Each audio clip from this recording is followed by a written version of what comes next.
Welcome to the shop. Steve here at SKS Props, and today we're going to make a gnome home out of HD foam.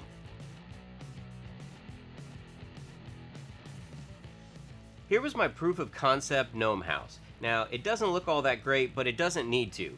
Proof of concept pieces like this I usually throw together in about 20 to 30 minutes just to see how they're going to look for the final piece. Now, once I've got my templates for those, I start to work on the final version.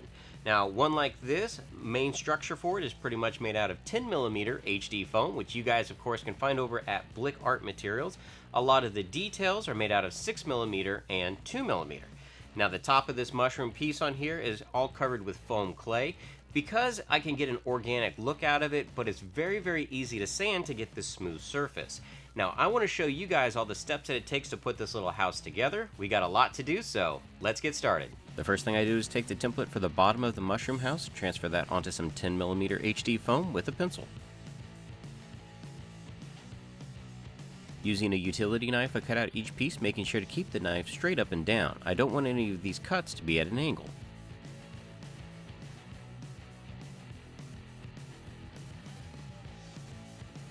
Once I have all 6 pieces cut out, I pull out some craft paper to protect my cutting surface and start to glue these together using some contact cement. Because this contact cement is a little bit thinner, 2 coats are needed for perfect adhesion. Notice the small marks along the perimeter of the foam. These help me line up the pieces to make sure that I get the proper curve. When putting these pieces together, I like to line up the dots first, and then I'll go back and firmly press together the seams. Adding section to section, I work my way around the base of this mushroom until I have my completed shape. Now the sides are a little bit flat, so I take my heat gun and lightly heat the surface, making sure not to burn the foam, while pressing and stretching it to give it a rounded shape. This is a technique you can do to the pieces before gluing them together as well. Moving on to the top dome of the mushroom, I take my template, just like before, and transfer that onto some 10mm HD foam, making sure once again to mark all the little notches on the side so we can properly line up the pieces. Once again, I cut out all the pieces using a utility knife and start to apply my contact cement to the sides. Now, because these pieces are a little bit larger, I'm going to use my heat gun to heat up the foam and roll it. This should help me to manipulate them a little bit easier while putting the dome together. Just like the base, I line up all the dots first, making sure to firmly press the top of it together as well. I thought it would be easier to make each half of the dome separately and then glue them together to make the final piece. Now you can see approximately how the top of the mushroom and the bottom go together.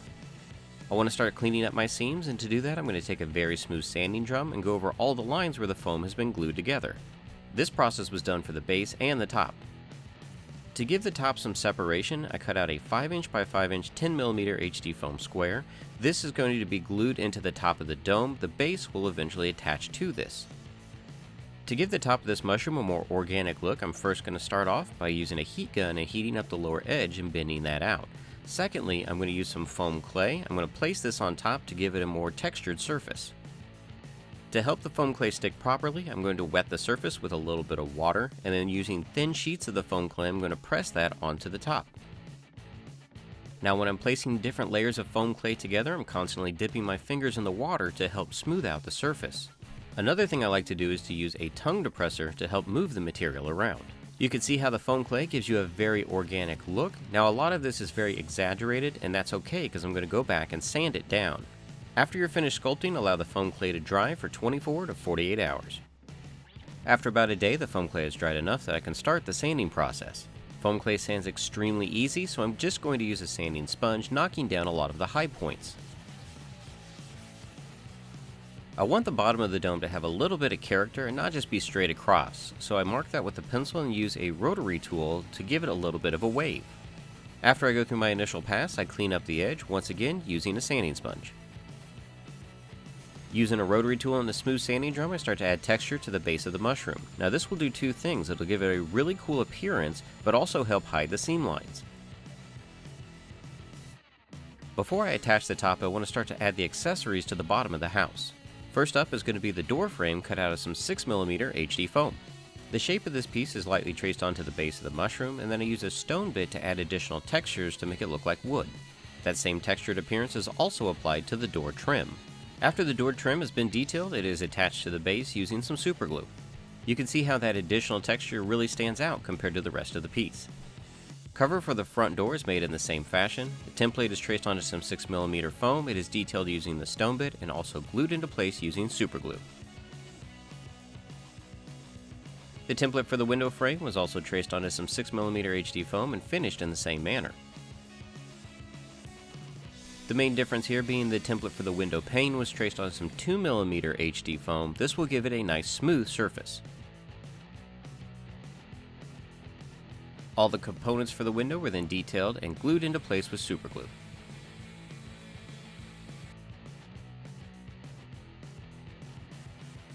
To make the trim for the inside of the window, I used small strips of 2mm HD foam.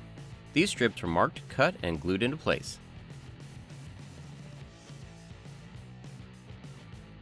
I pulled out a package of 10mm HD foam round dowels, cut off a little bit, and this will act as the doorknob.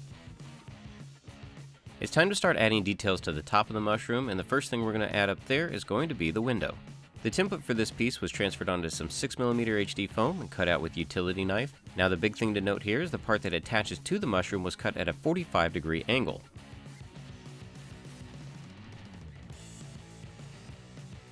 The placement of this piece was lightly traced onto the surface, and once again it was detailed using a stone bit. Just like the lower window, the window pane is glued on first, and then the window frame is glued on top. The window sill and trim are also glued on in the same way.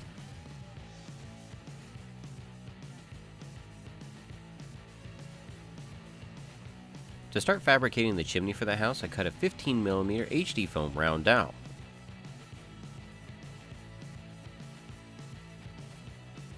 A small piece of 6mm foam is attached to the top of the chimney and it is glued onto the side. To make it look like the chimney is nailed to the mushroom, small detailed pieces are cut out of 2mm HD foam. The end of a pin is pressed into the foam to simulate the rivets.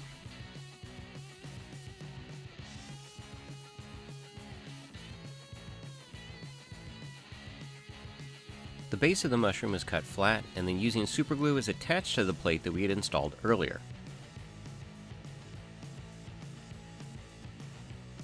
To fabricate all the spots for the top of the mushroom, these were just freehand cut out of some 2mm HD foam. I test fit these in several different places, and once I was satisfied with where they were going to go, they were then glued into place.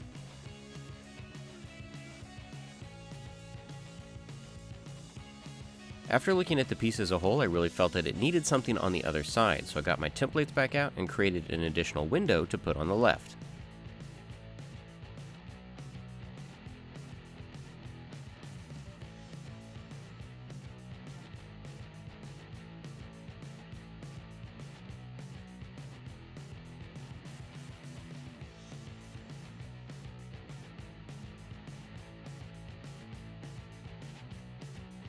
Plasti-Dip was used to seal the foam, and after the first thin layer had dried, a second layer was applied. Once those layers had cured, Krylon Red Rust Primer was added as my base color layer.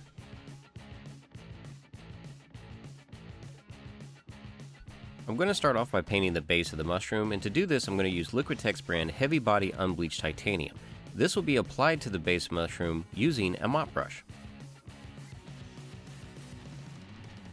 The first layer is very watered down because I just want the paint to cover the entire surface. This is also sped up by using a hairdryer. The second layer was applied with much less water and more paint while still allowing the red rust primer to show through. For the top of the mushroom, Utrecht brand Cadmium Red Medium was applied with a filbert brush in between the spots. I add an additional layer of this paint in certain areas to act as a highlight. Utrecht brand Burnt Sienna was then brushed onto the door and window details to simulate wood.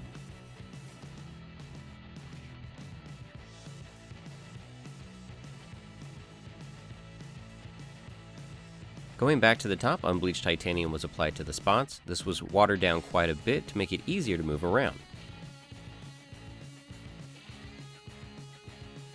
Unfortunately, because they are raised, I had to go back in with a detail brush and paint a lot of the edges. Once they had all dried, just like the base, I went in with more unbleached titanium, less water, more pigment, and dry brushed that onto the spots. A small amount of Liquitex Heavy Body Brilliant Blue was mixed with the unbleached titanium. This was applied to the window panes using a detail brush.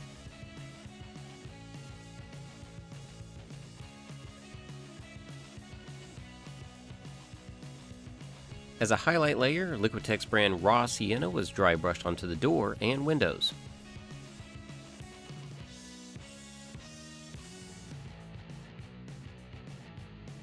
To paint the chimney, Liquitex Heavy Body Iridescent Rich Silver was applied to the surface, still allowing that rust red primer to kind of show through.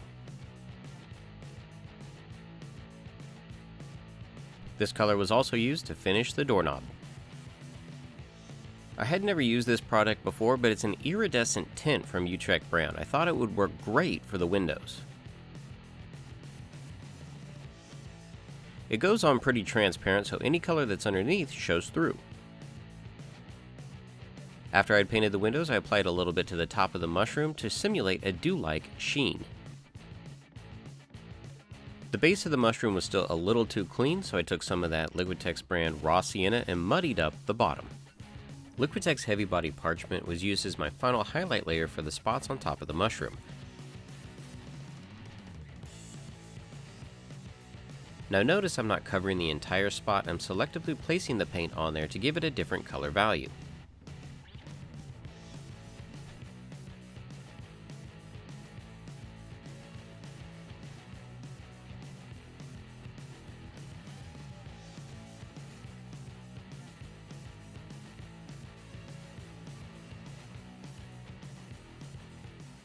So you guys can see the basic steps that it takes to put together a little gnome house for your inside decoration or out in your flower bed.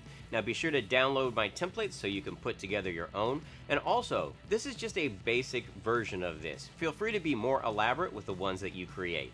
Now if you guys are enjoying these videos, be sure to give them a thumbs up and share them with your friends and family. And if you're building any of my builds, be sure to tag me and Blick on Twitter and Instagram because we love seeing your progress. Until next time, thanks for stopping by.